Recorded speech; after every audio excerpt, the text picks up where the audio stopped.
There's a problem that the nation needs to look at trying to solve. Fires are getting bigger and more extreme.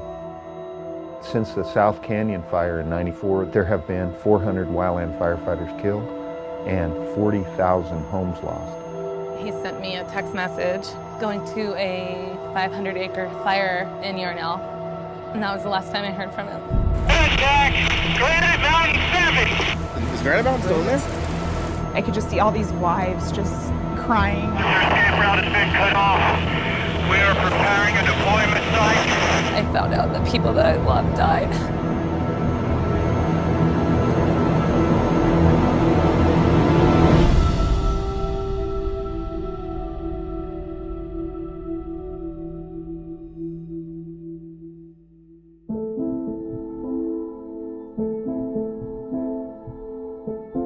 The wildland fire scene has changed dramatically.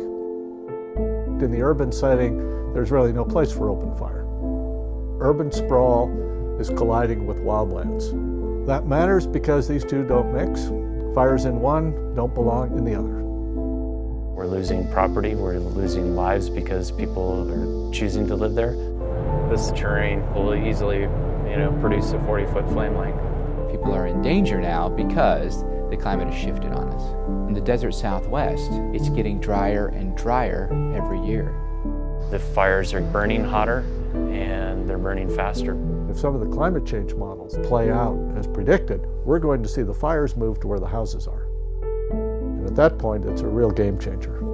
There is really no way to protect those structures. Under extreme conditions, this is the equivalent of a tornado coming through. Why are you sending people in to protect houses? There's nothing they're going to be able to do until those conditions change.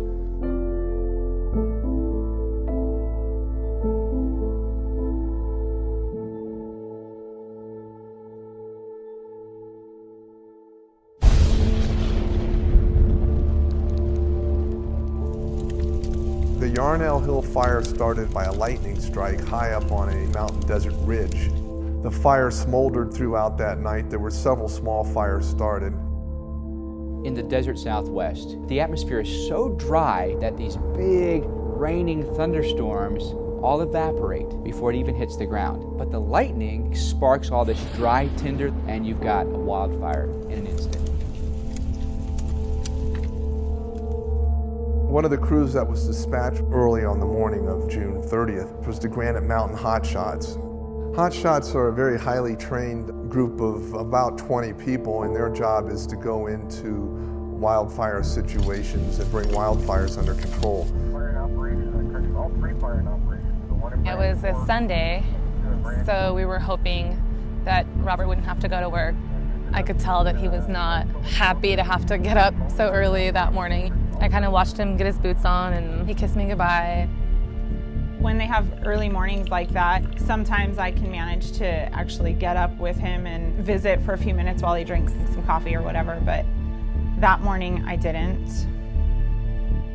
So I think he probably left about 5 o'clock. I could hear him walk down to my kids' rooms and gave them a kiss, told them he loved them, and gave me a kiss goodbye and told me he loved me. And he walked out the door. That was the last that I saw him. We got a briefing that we're going to Yarnell for a lightning fire. It was really not that active. It was kind of just skunking around. If anything, I thought, oh, he's gonna be home early tonight. It's a local fire, it's a little fire, it's not a big deal, We had started hiking in and it was hot. It was 10 o'clock and I was sweating hard. Different than normal. We dug line, did some saw work in there. Hotshots don't typically carry water hoses. They're not going out there and putting the fire out in the sense that a fire department would put the fire out at a house. They carry different types of hand tools to clear shrubs or trees or brush and create open spaces that can help stop the progress of a fire. Came around, met back up with Eric, and that's when he asked me to be the lookout. We had seen a point down low where I could really get some good eyes on it and had a good way out, good safety zone for if anything were to turn south that day. I could see the fire and see what it was doing, and it was just really progressing away from us. The fire was over in this hill over here. Sonny and Joy are local residents in the Yarnell area who happened to be hiking that afternoon before Granite Mountain Hotshots even arrived. So we just did our climb up the hilltop of Yarnell, and we finally did find the fire, and we saw a lead fire crew. We weren't too concerned about it early on because the fire wasn't that bad. About 3 hours into my lookout position is when the weather came over the radio. He tells me the wind shift we're gonna get.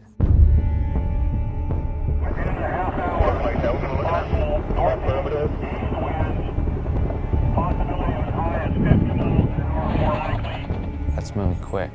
43-mile-per-hour wind gusts coming from the complete opposite direction. Now the flames are coming right for them. I could feel the breeze coming that way, and that was scary because if you watched the fire going up that mountain, it was doing 30 and 40-foot waves of fire, Kinda like a tornadoes, tsunami and roll, rolls. you know? For me, that was kind of alarming. When that wind shifted, the concern had turned to me because of my proximity to the fire. Maybe I ought to pick you up. Let's just get him off the hill. I remember looking back before I left and seeing what the fire was doing. I see this intense fire starting to pick up. It's going pretty fast. Yeah, it is. It went from like a white, calm smoke to like a black smoke. Black usually means it's burning pretty intense. It was a full-fledged wildfire. It was no longer human containable as far as I was concerned. I'm moving pretty quick. I get a hold of Steve and Eric and I let them know, hey, at the vehicle, I'll see you soon. At about 3:30 in the afternoon, the Granite Mountain Hotshots are located in a safety zone high up on a ridge overlooking the town of Yarnell. And it was a safety zone because it's an area where the fire had already burned through. That's called being in the black. One of the operation supervisors radios the Granite Mountain Hotshot crew leaders and asks the crew whether they could deploy resources down to Yarnell. The Granite Mountain Hotshot crew leader responds and says, no, we're staying here, we got good black, we're not moving anywhere. But the videotape captures a conversation about the comfort level about some sort of action that's getting ready to take place. Oh, I was just saying I knew this was coming when I called you and asked her what your comfort level was. I could just feel it, you know? Moments later, the hotshot crew decides to leave the safety zone and move down into what is clearly a very dangerous situation. Why would they change their mind? Well, that's the big question that I think a lot of people are going to be debating for years to come. Once they enter into that draw, they can no longer see directly what the fire is doing. And at that time, there's nobody looking out for them that could have told them that that fire is about to turn the corner. So what they see is a huge flame front starting up towards them. Breaking in on the original 16! Granite Mountain Hotshots, we're in front of the front in front! It's moving like 12 miles an hour, and that's too fast to outrun. Once it goes, I mean, there's no stopping it. It's almost impossible to stop. Unless they've got those huge airplanes that are retardant, that's the only thing that can slow it, and that only slows it down. Intersect, Granite Mountain 7, how do you copy me? The division soup is trying to bring a huge aircraft to drop some retardant someplace close to his crew. Intersect, Granite Mountain 7! The hotshots are cut off. Well, the question is, where's the crew at? Is Granite Mountain still in there? So they're in a safety. The ops people want to drop, but they're saying they don't know where the crew is. Division Alpha Bravo 33, I need you to pay attention and tell me when you hear the aircraft, okay? Because it's going to be a little tough for us to see you. I hear saws running. That's You could hear saws in the background, so they're starting to saw out some brush to clear an area to deploy their fire shelters. Okay, Granite Mountain 7, Salt Lake City, got some trouble. Go ahead and get that, just trying to get you on the radio. Let's go ahead and see what we got going on. Okay, I'm here with Granite Mountain Hotshots. Our escape route has been cut off. We are preparing a deployment site, and we are burning out around ourselves in the brush. And I'll give you a call when we are under the shelters. Okay, copy that. Fire shelters can withstand radiant heat, But if the flame touches the shelters, it'll melt a hole in it and expose the firefighters to intense heat. If a wildfire fighter has to start to consider deploying a shelter, it's a situation where things have really gotten out of control. The fact that they had to do that obviously was a serious situation and took my awareness to what was happening to a new level. One of the operations chiefs told me, "Did you hear what happened?" Granite Mountain deployed. I had pretty much pulled myself out, was just listening and praying for their safety at that point in time. I got a call from a very good friend of mine, and she had kind of told me what was on the news. I was hoping the media just had it wrong. Found out that I was supposed to meet at a designated location. I actually called Desiree, and she said to meet at the school. By the time I got there, I still didn't know what happened exactly, but obviously I knew it was bad. A lot of my friends, Robert's friends, were crying their eyes out. It was like, what happened? And nobody knew anything. They were just crying. I mean, to get that kind of a reaction out of that many people, it's bad. I grabbed the Prescott firefighter and I said, "Is my husband alive?" And he just said, "What's your name?" And I told him my name, and he just shook his head and he said no.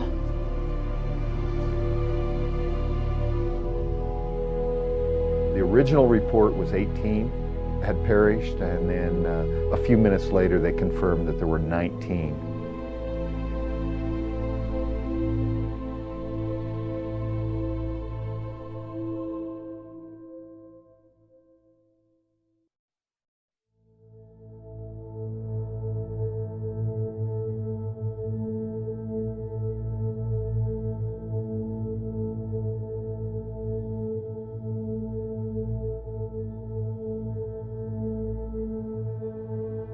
Right below is where 19 heroes. Yeah, the fence off the side is where they passed away. Where the white is down there.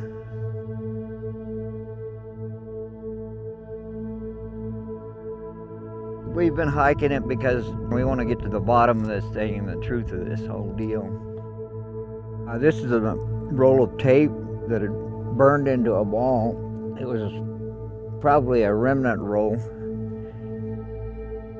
Kind of sad that they didn't get a hold of this fire early on. That's, my opinion about the thing. The mystery of what happened hinges on why the crew left the ridge in a burned area and went down into a box canyon filled with boulders and brush.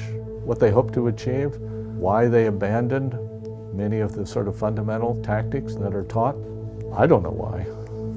And none of the investigative reports have come up with an explanation yet. Nature doesn't care about this. Fire is just going to do whatever its circumstances allow.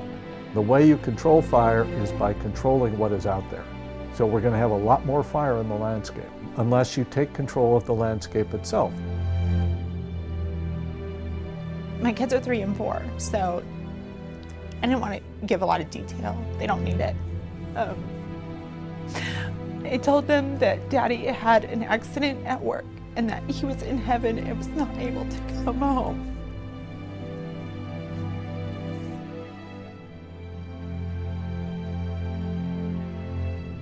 It wasn't somebody's home, it was somebody's well-being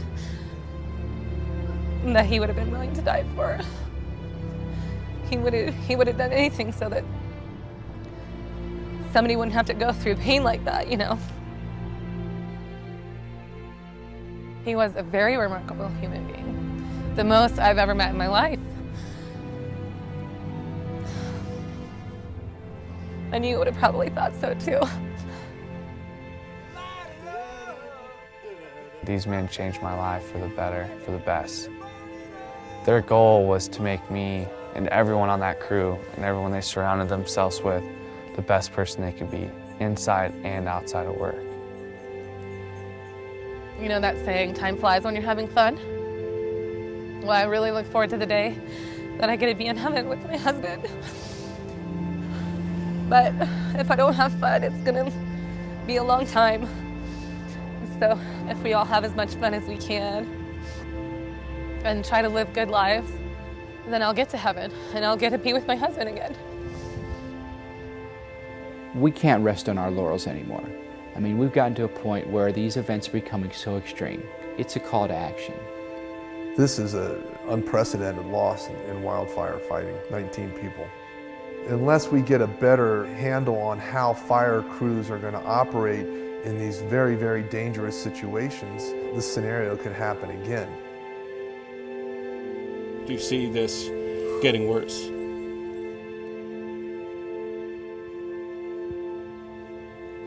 Can only hope and pray it doesn't.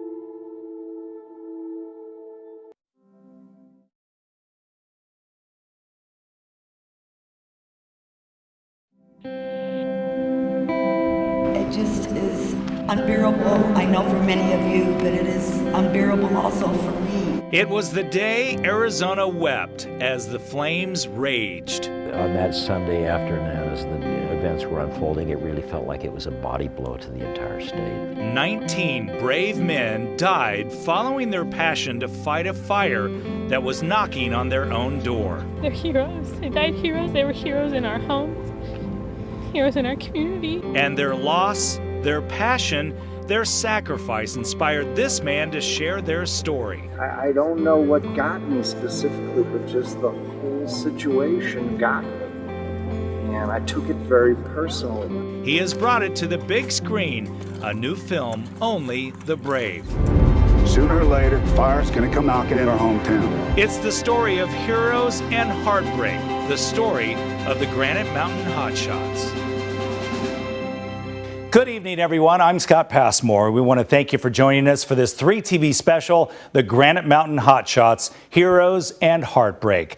Theirs is a story that could easily have gone untold. They were a group of elite firefighters who took on some of the most dangerous wildfires in the country. But like so many of those who keep us all safe, they did it outside of the spotlight until a lightning strike on June 28, 2013. It started with a lightning strike, a small fire in a remote part of the state near Yarnell, Arizona. That fire exploded and changed Arizona history. Within days, that fire, whipped by high winds and fueled by dry brush, had grown to 2,000 acres. Veteran Arizona Family reporter Mike Watkiss says he's seen that same type of story played out many times before. I've been covering news in Arizona for more than 20 years, and I've seen Rodeo Chetasky and the Wallow Fire. We've seen some big fires.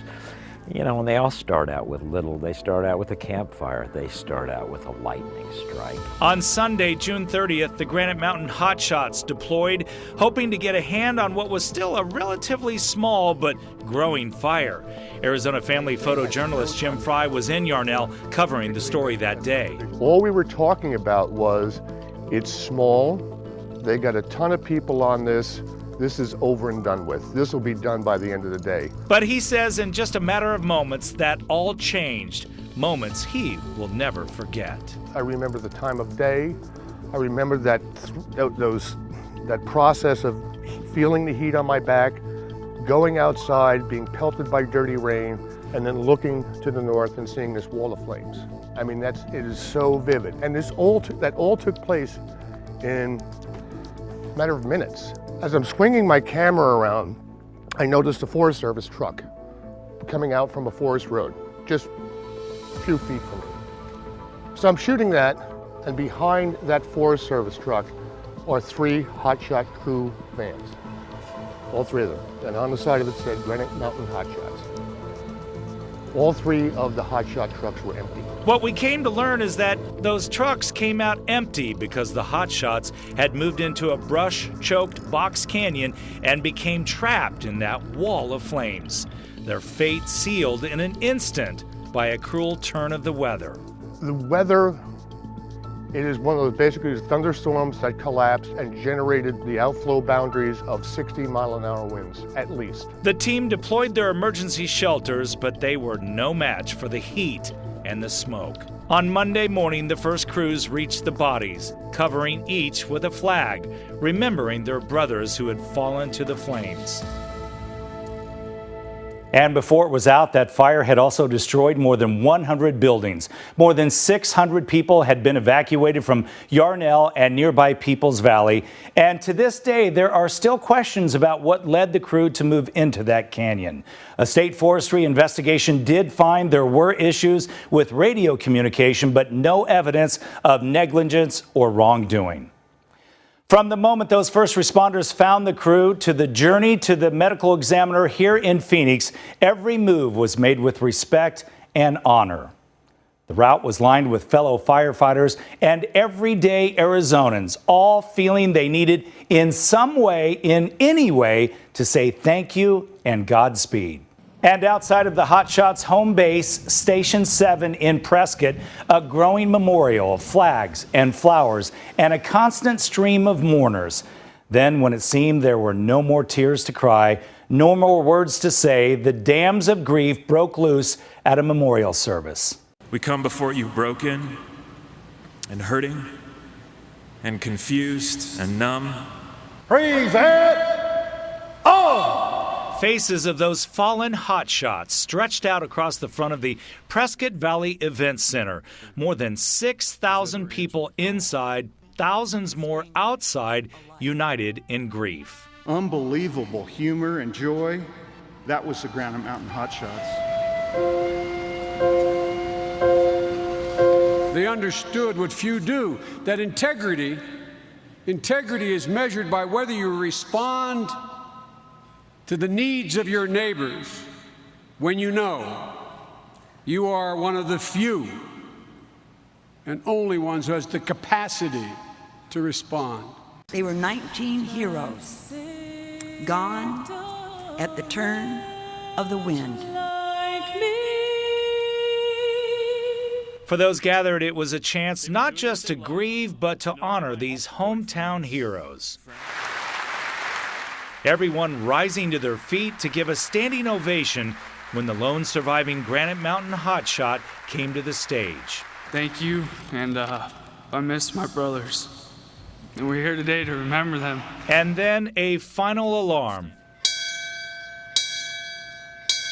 A final farewell, a final thank you for 19 men who gave their lives to keep others safe.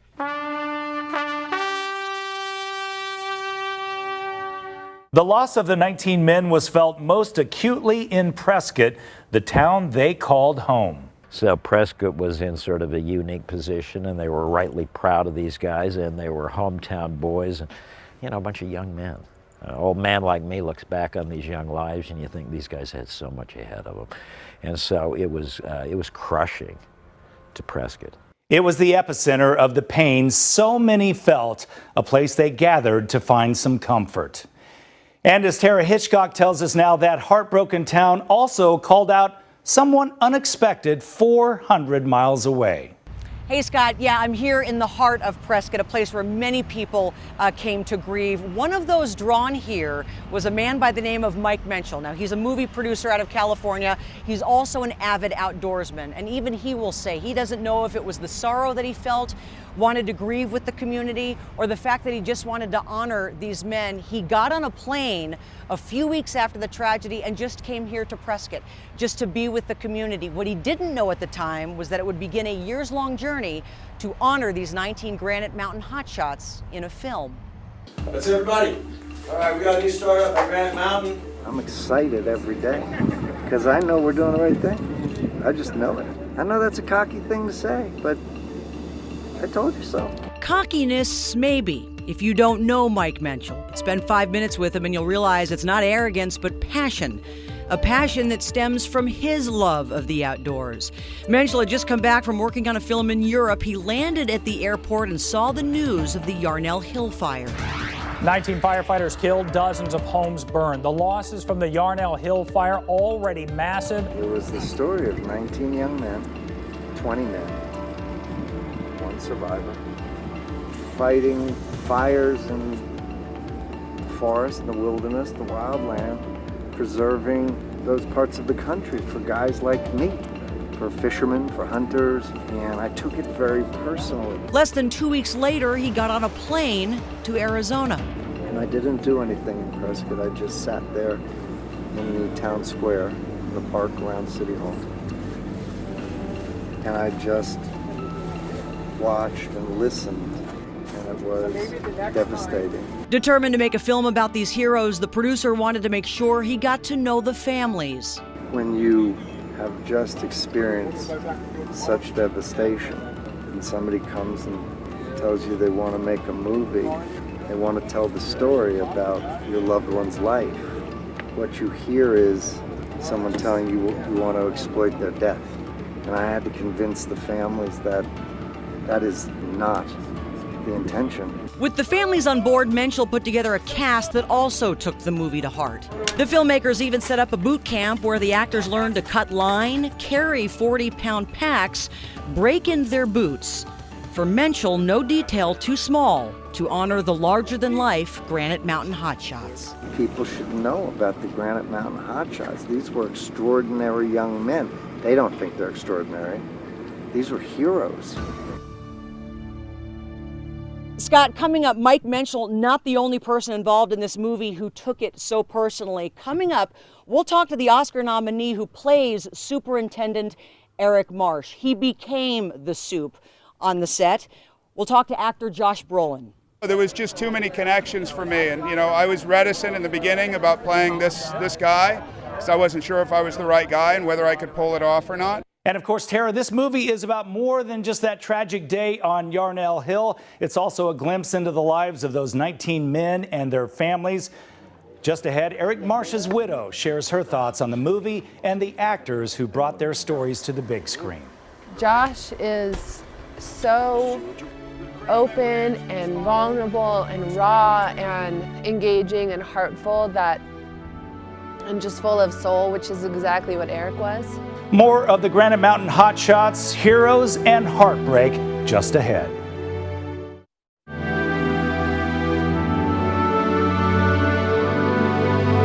I think we've done a service, in putting the word out there and making aware what these guys do and who they are.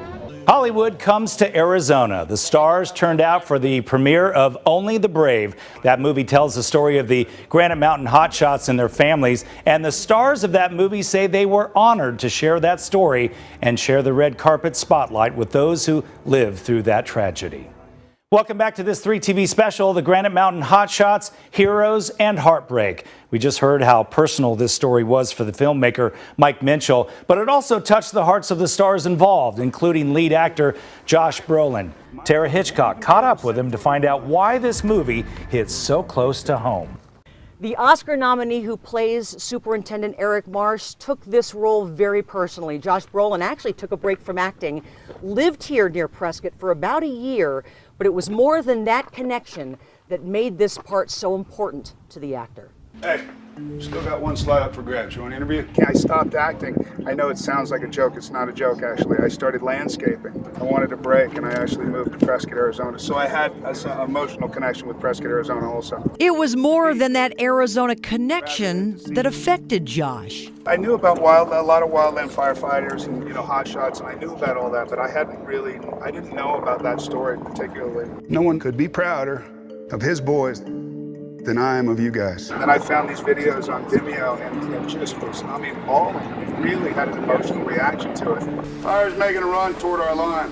By the time she gets there, she's gonna be too strong to hold. The actor insisted everyone call him Soup on the set and refer to each other by the names of the men they were playing. In fact, he became great friends with Eric's widow, Amanda. She's like a sister to me now. I've had 100 conversations with her.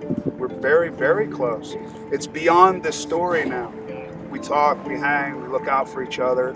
and she's an incredible human being. Brolin says they were able to convince family members that their hearts were in the right place when it came to honoring these heroes. I've been working 32 years, and there's a couple of movies out there that I could say kind of lived up here on a purity level.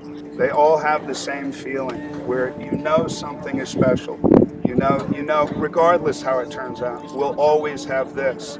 And the fact that everybody's heart's in the right place, everybody's psyche's in the right place, I think we're doing a great service to honor these people.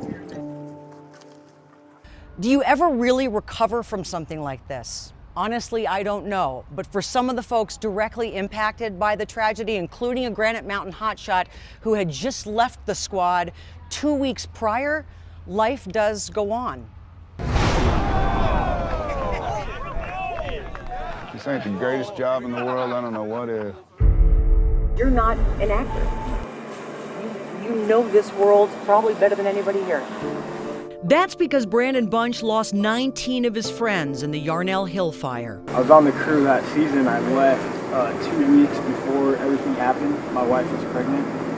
We're getting ready to have our third boy. Just 2 weeks before the tragedy, Brandon left the Hotshots to tend to his family. His 3 boys are now 7, 5, and 4. I know all my friends died fighting fire, and they're in heaven. When Brandon heard they'd be making a film about the Granite Mountain Hotshots, I wasn't on board at all. Yeah, I told them no a few times. That's when Pat McCarty, a former hotshot, now Prescott firefighter, who also said no originally, told Brandon, they're going to make the movie with or without us. You know what I mean? So, if we're there, we can make it a little better and a little closer. Brandon says it's hard watching these actors play his friends. And it's weird seeing them from like a distance. You know what I mean? Like it looks like a crew, and everyone looks a little similar. So.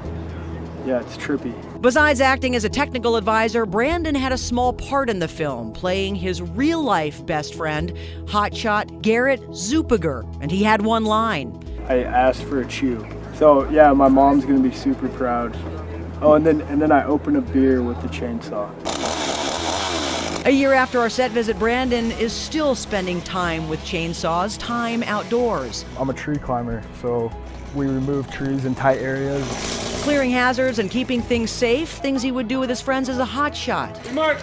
He says the filmmakers did a nice job capturing the essence of his friends, but admits it wasn't easy to sit through. The whole thing was kind of hard to watch, but I'm glad they made the movie, and I feel like they did a pretty good job. I asked Brandon if his sons know much about the film. They kind of know what happened. I mean, it's funny because my youngest will talk about Garrett, who I played in the movie. He was my best friend. So Garrett used to come to our house and eat breakfast with us and stuff, and my kids loved him. One day those boys will get to see their father playing that man they loved. Throughout the process, filmmakers were sensitive to the wishes of family and friends, and Tara is one of the few journalists Eric Marsh's widow talked with about that. Amanda Marsh is an avid horsewoman. She says that's actually one of the things that helped her as a hotshot wife, because the crew was gone for long stretches at a time. And she says that is something she wanted included in this movie, the toll that takes on the families. The expectation is that we're really independent and that we flow through life really well without them. But the moment they arrive back into our world, it's almost like there's a disconnect, because you've been living these way different lives for 14 to 21 days. And it's very difficult then to just automatically mesh back in. Marsh believes the filmmakers captured that aspect of their lives well, due in great part to the actors who play both her and Eric, Jennifer Connelly and Josh Brolin. Her way and watching her in that role was very healing for me.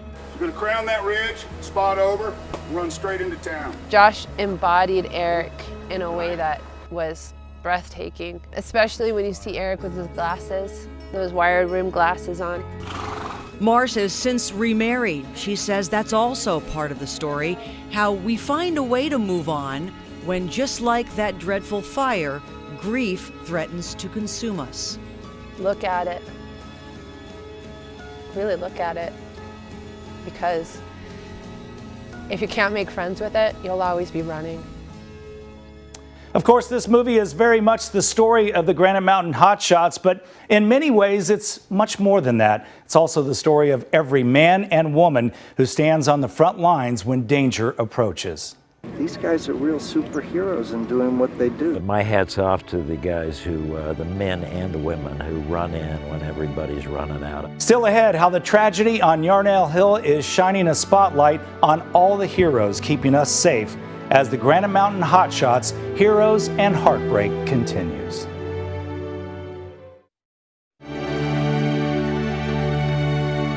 What this movie is honoring, it's authentic, and it's something that people will really come out of, appreciating firefighters and just with the sense of understanding that brotherhood a little more. That's Brendan Mcdonough, the lone survivor of the Granite Mountain Hotshots. His account of events played a huge part in getting this new movie, Only the Brave, done. And he walked the red carpet this past week in Tempe for the Arizona premiere. And for filmmakers, that premiere was just one more effort to honor these hometown heroes. Welcome back to this 3TV special, the Granite Mountain Hotshots, Heroes and Heartbreak. And while this was a premiere full of glitz and glamour, Tara, for those closest to the movie, it wasn't the first time that they saw it. You know, some of the families had an opportunity to actually screen this movie privately here in Prescott, but they did a big Arizona premiere at the Harkins Tempe Marketplace. You had the cast walking the red carpet, Josh Brolin in town, Miles Teller also in town, as well as the man he portrays in the film, lone survivor Brendan Mcdonough. I heard you guys had some slots available. You lost? We got one slot open. You know what we're training for?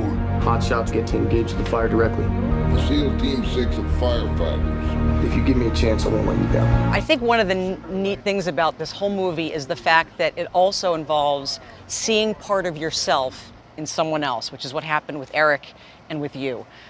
What about you did you see in Brendan?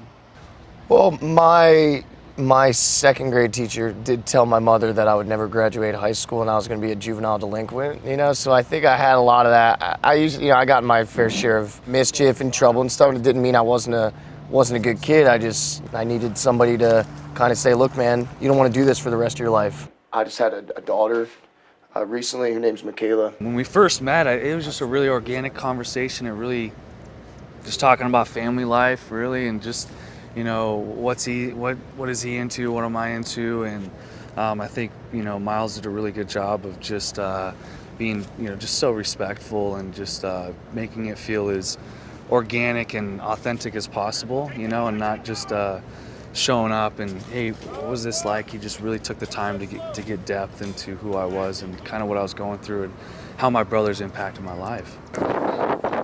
I've seen it a few times now, and it's just such a powerful film, and it's just so honoring to be able to see my brother's story told in such a magnificent way and such a huge platform.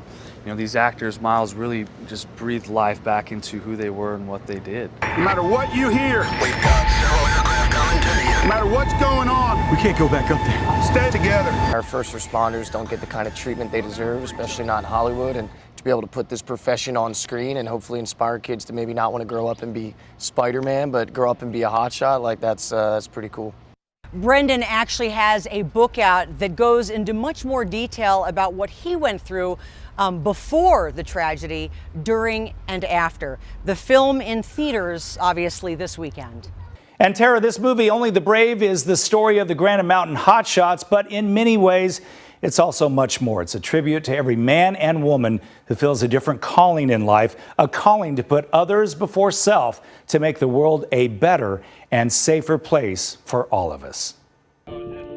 When the Granite Mountain Hotshots deployed on that Sunday in late June, ready to fight a fire that threatened their neighbors, their state, and their community, they didn't expect to face death, but they certainly knew they could. I've been covering terrible events, really, for 40 years, and the response is some people run in and some people run out, and there is definitely a species that is driven towards that wants to be there in the face of challenge and cataclysmic events. Reporter Mike Watkins says he has seen it again and again, from New York to Vegas to Yarnell Hill. a special breed of person ready to face the unknown. Granite Mountain 19, certainly among them. Photojournalist Jim Fry puts it even more bluntly. To be slightly off base with this, they're nuts. I mean, one of these guys got some, green pants and yellow shirts and stupid hard hats and, might come across 200-foot walls of flame. No thanks, no. That kind of bravery is something producer Mike Minshall felt as well. I took it very personally that these guys were doing something for me, because I'm an avid fly fisherman. I love the camp, I love the hike, I love being outdoors. I really think these guys were doing this for me. And it's that kind of heroism that put a state in grief at the loss of those 19 young men. I think for everybody it was sort of a combination of suddenly being nauseated and a body blow when we got the news that these 19 guys had lost their lives. Because we all know it is people like them that stand between us and danger, between us and loss, between us and chaos. These guys are real superheroes in doing what they do. They don't wear capes or masks, but they're superheroes. And so often they do it while we all sleep safely in our beds. These guys do not work in an office cubicle, and they're out hoofing it and humping it over some of the most treacherous and difficult terrain in the United States.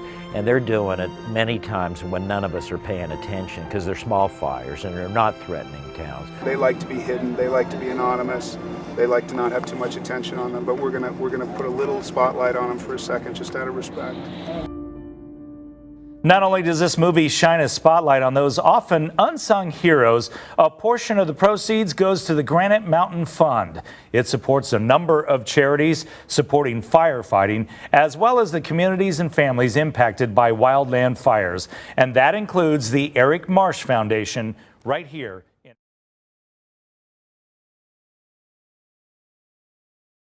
Now, the men who secured that site that night faced a sobering and solemn task, seeing to it that the bodies were returned to their loved ones. Those who took part, including the father of hotshot Wade Parker, considered it a sacred duty, part of the credo, leave no man behind. ABC 15 investigator Lauren Gilger talked to one of the men who helped lead that effort. All of us involved, we believe in God. Fire Chief J.P. Vicente knew only one thing for sure the day 19 firefighters died in Yarnell. There's a sense of brotherhood here that only Prescott firefighters, it was our guys. It was only the right thing for us to be the ones to go up there. In a Prescott parking lot, he gathered 12 men. So when we got there, we paid respect to them. Including one father of 22-year-old Wade Parker, determined to take his son home. It was midnight when they arrived on the mountain. Homes in the area were still burning nearby. Danny Parker asked if everybody would allow him to say a prayer. 12 men dropped to their knees. Danny prayed over all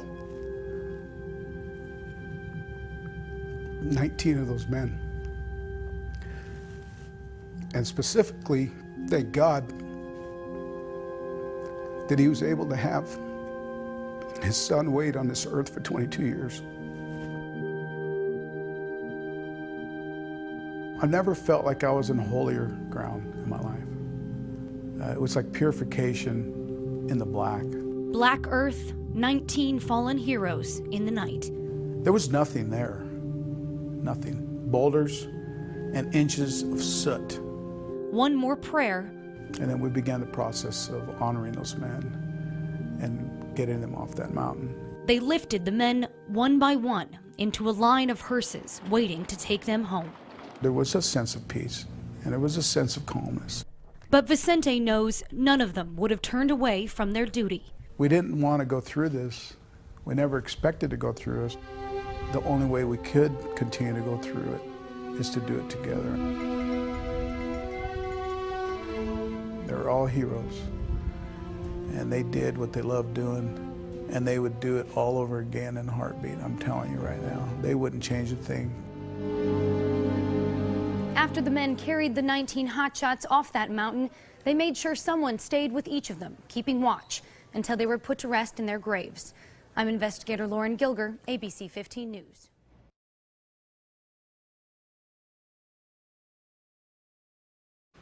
The surviving member of the Prescott Fire Department, Granite Mountain Hotshots, is Brendan Mcdonough. Every firefighter and every member of this community feels blessed that he is with us here today. It is my honor to introduce my brother firefighter, Brendan Mcdonough.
My brothers, my sisters, my family, I'd like to share the hotshot prayer with all of you.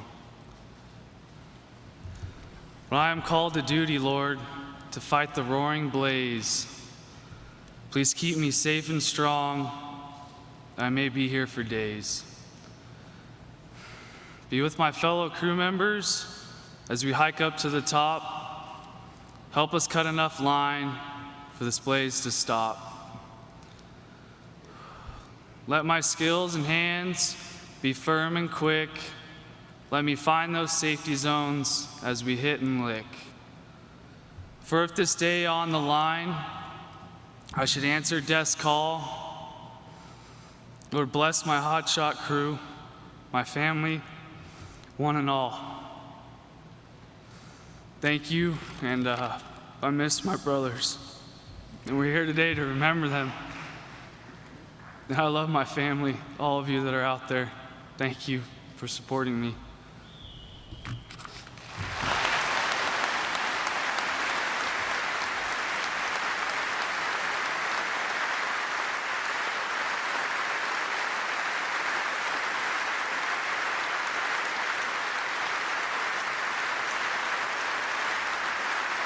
As soon as you can.